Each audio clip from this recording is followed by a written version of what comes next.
हवे वीर नगरिया जे फेर नजरिया हम कहतानी सच के रे। हवे वीर नगरिया जे फेर नजरिया हम कहतानी सच के रे।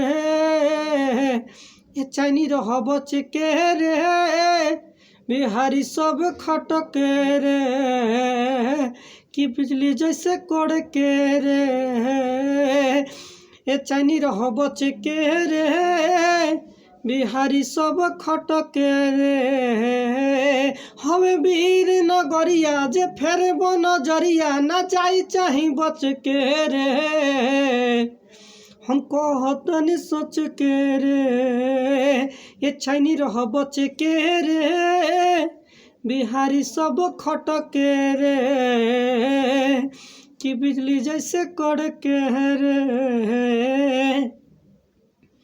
ढेर ते कैले बड़े अत्याचारी ढेर भइल बवाले हो।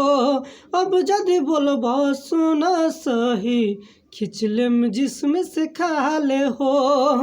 ढेर ते कैले बड़े अत्याचारी ढेर भइल बवाले हो। अब जदि बोलब सुन सही खिचलेम जिसम से खाले हो। कहले नर नारी सुनो अब की बारी हो। कहले नर नारी सुनो अब की बारी न जाए चाही बच के रे। ये चाइना रह बच के रे बिहारी सब खटके रे कि बिजली जैसे कड़के रे।